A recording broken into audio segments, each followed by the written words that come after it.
अस्सलाम वालेकुम। आज हम सॉल्व कर रहे हैं कंसेप्चुअल क्वेश्चंस ऑफ यूनिट 14। ये जो आपको स्क्रीन पे नज़र आ रहे हैं ये वो तमाम कंसेप्चुअल क्वेश्चंस हैं जो आपकी बुक में दिए गए हैं। तो आज के इस लेक्चर में हम इन तमाम क्वेश्चंस को सॉल्व करेंगे। सबसे पहले हम सॉल्व करते हैं क्वेश्चन नंबर 1। क्वेश्चन नंबर 1 कहता है कि पानी जो है ये एटम से बना हुआ है और एटम में प्रोटॉन्स होते हैं जिस पे पॉजिटिव चार्ज होता है और इलेक्ट्रॉन्स होते हैं जिस पे नेगेटिव चार्जेस होते हैं। तो हमें कहता है कि जब वाटर फ्लो करता है किसी पाइप में तो इलेक्ट्रिक करंट क्या फ्लो करता है कि नहीं, इसको एक्सप्लेन करें। देखो दोस्तों, अगर हम करंट की डिफिनीशन करें तो हमें पता है कि करंट जो है I is equal to charge per unit time. यहाँ पे चार्ज जो है ये नेट चार्ज है। किसी डायरेक्शन में नेट चार्ज की फ्लो को करंट कहते हैं। अब हमें पता है कि वाटर जो है it is made from H2O। इसमें 2 हाइड्रोजन एटम है और एक ऑक्सीजन एटम है। हाइड्रोजन एटम में एक प्रोटॉन होता है और एक इलेक्ट्रॉन होता है। चूंकि 2 हाइड्रोजन एटम है तो यहाँ पे मैं लिखता हूँ कि 2 हाइड्रोजन एटम्स यानी 2 प्रोटॉन्स और 2 इलेक्ट्रॉन्स। यहाँ पे मैं लिखता हूँ कि 2 प्रोटॉन्स हो गए और 2 इलेक्ट्रॉन्स हो गए। In case of hydrogen, water के मॉलिक्यूल जो है it is the covalent bond between hydrogen and oxygen. और ऑक्सीजन में 8 प्रोटॉन होते हैं, 8 प्रोटॉन्स और 8 इलेक्ट्रॉन्स होते हैं। तो अगर हम वाटर के मॉलिक्यूल देखें तो यहाँ पे 10 प्रोटॉन है यानी 2 + 8 = 10 और 10 इलेक्ट्रॉन है 2 + 8 तो 10 प्रोटॉन 10 इलेक्ट्रॉन। तो ये न्यूट्रल होता है। तो पानी के अंदर जो एटम्स होते हैं वो न्यूट्रल होते हैं। तो नेट चार्ज जो है वो 0 होता है। तो लिहाजा अगर किसी पाइप में वाटर फ्लो करता है तो करंट कैरी नहीं करता।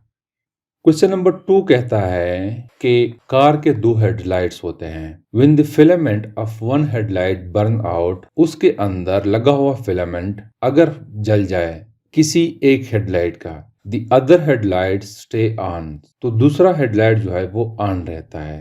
Are the headlights connected in series or in parallel? तो हमसे कहता है कि क्या ये 2 हेडलाइट्स जो है ये सीरीज में कनेक्टेड है या पैरेलल में कनेक्टेड है।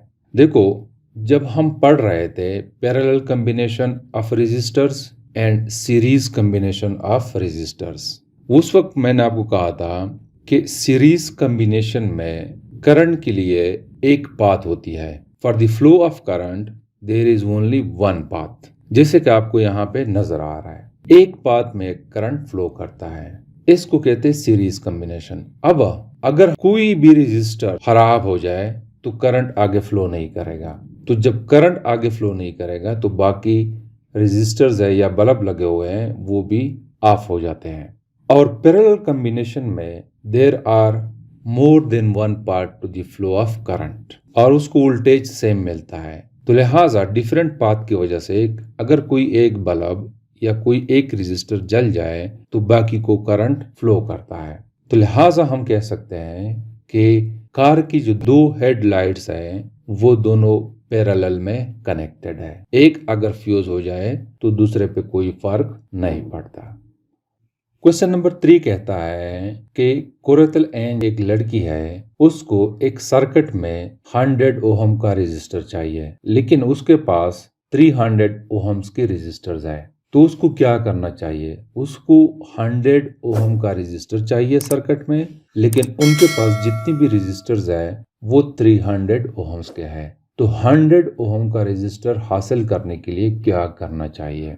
तो इसके लिए अगर हमारे पास 2-3 रेजिस्टर्स है, उसकी रेजिस्टेंस हमारे रिक्वायर्ड रेजिस्टेंस से ज्यादा है तो हम उसको कनेक्ट करते हैं पैरेलल में। जैसे कि आपको यहाँ पे नजर आ रहा है ये 3 रेजिस्टर्स है, यहाँ पे मैंने लिखा है 100 ओहम, लेकिन ये तीनों जो है 300 ओहम है, ये भी और ये भी 300 ओहम है और ये भी 300 ओहम्स है। ये तीनों पैरेलल में कनेक्टेड है। अब अगर हम इसका इक्विवेलेंट रेजिस्टेंस फाइंड आउट करना चाहें तो इसके लिए हम इक्वेशन यूज करते हैं कि 1/r इक्विवेलेंट, ये इक्वेशन है for the parallel combination of resistors. तो it will be equal to 1/r1 plus 1/r2 plus 1/r3। तो यहाँ पे हम वैल्यूज पुट करते हैं।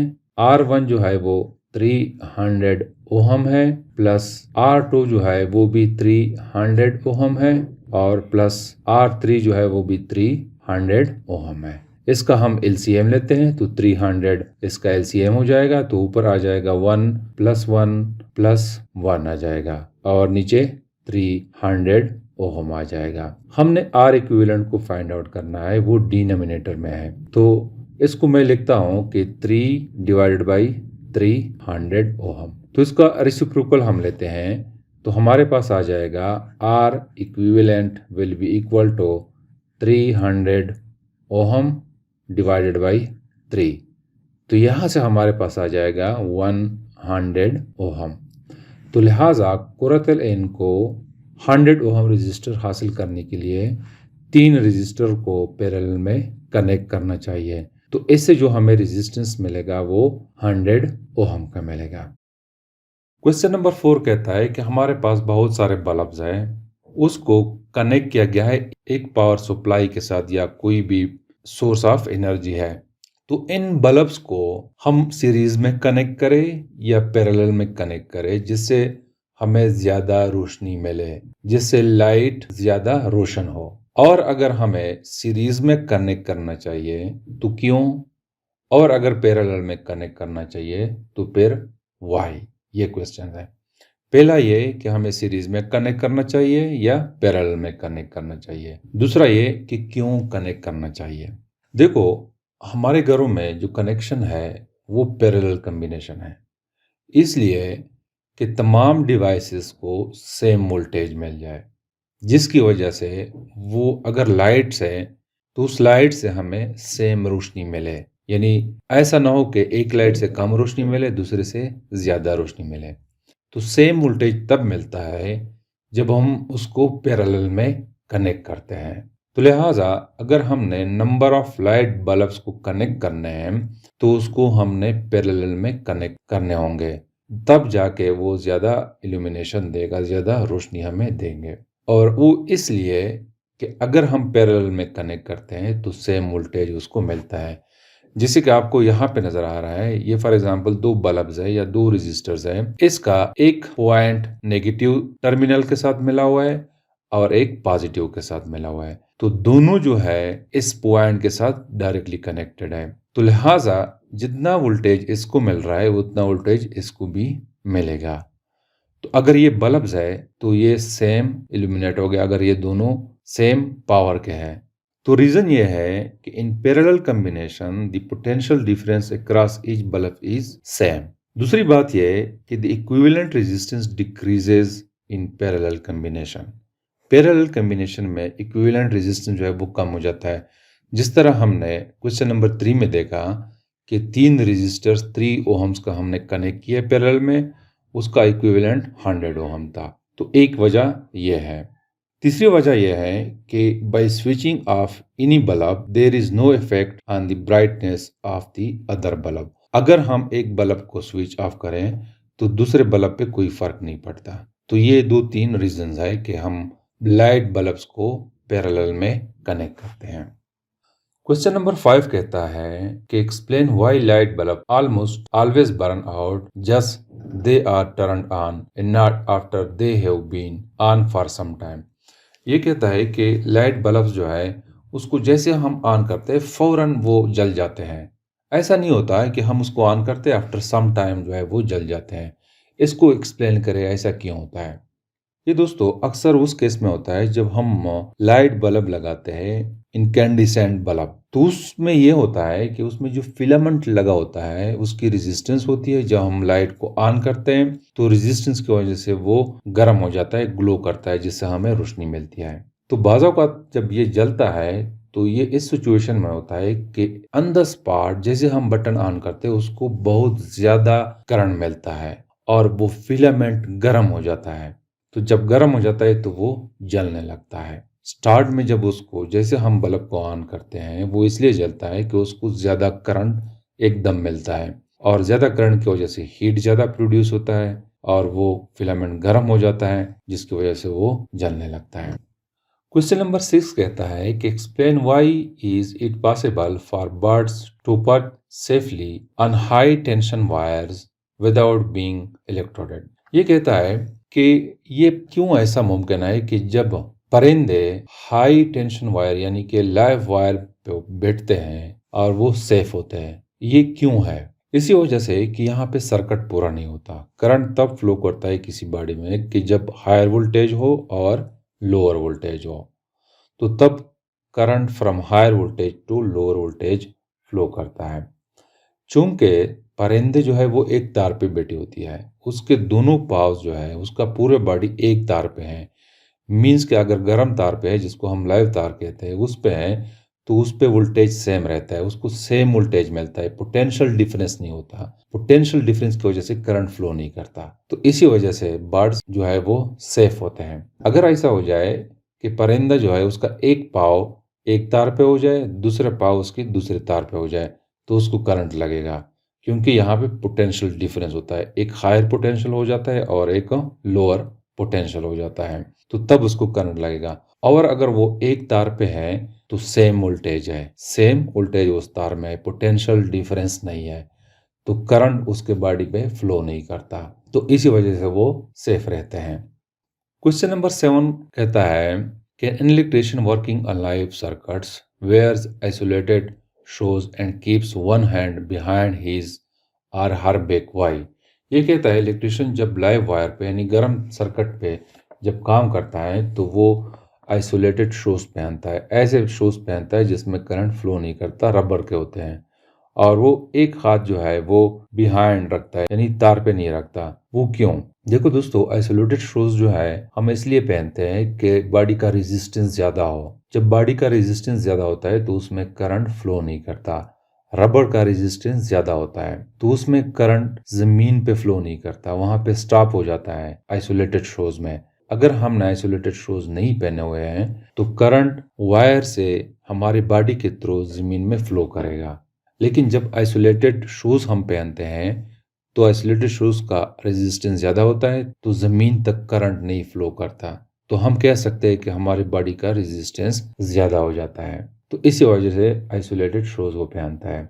और एक हाथ इसलिए पीछे रखता है कि अगर उसका एक हाथ लाइव वायर पे है और दूसरा वायर अगर उसका ठंडे वायर पे जिसको हम कहते हैं न्यूट्रल वायर उस पे लग जाए तो सर्किट पूरा हो जाता है, तो जब सर्किट पूरा हो जाता है तो उसको करंट लगता है। परिंदी की तरह उसका हाथ एक तार पे होना चाहिए, उसकी बॉडी एक तार के साथ टच होनी चाहिए। अगर दोनों हाथ वायर के साथ टच हो गए तो सर्किट कंप्लीट हो जाता है, तो करंट फ्लो करने लगता है उसके बॉडी में। क्वेश्चन नंबर 7 कहता है कि explain why is it dangerous to turn on a light bulb when you are in a bathtub. जब आप बाथ ट्यूब में हो जिसमें नॉर्मली नहाया जाता है तो उस वक्त लाइट बल्ब को टर्न ऑन करना क्यों डेंजरस होता है?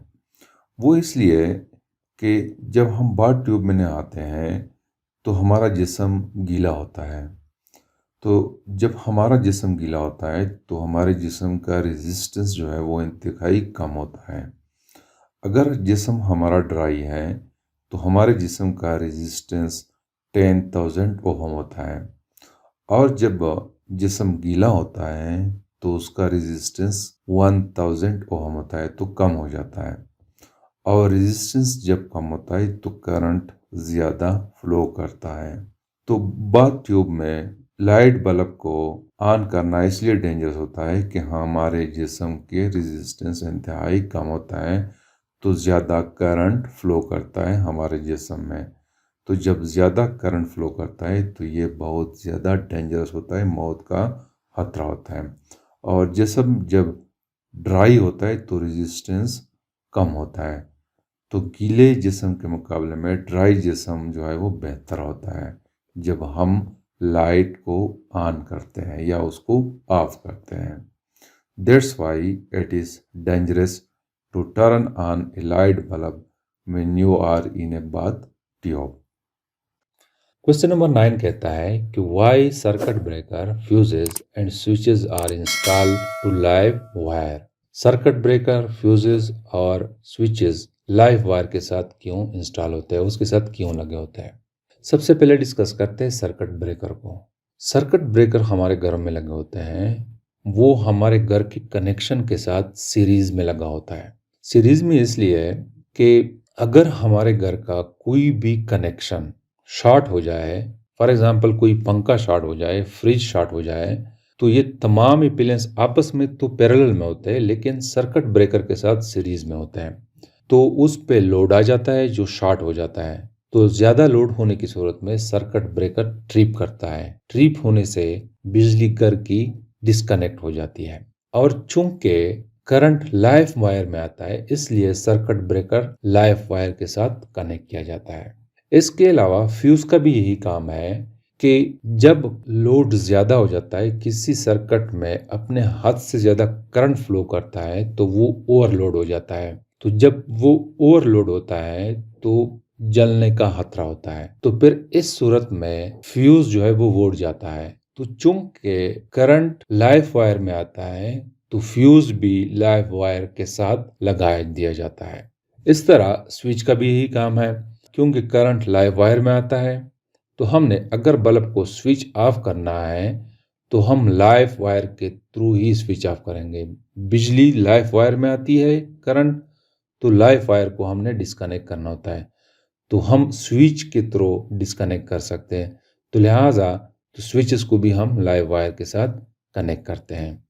तो this is something about the conceptual questions of Unit 14. Thank you.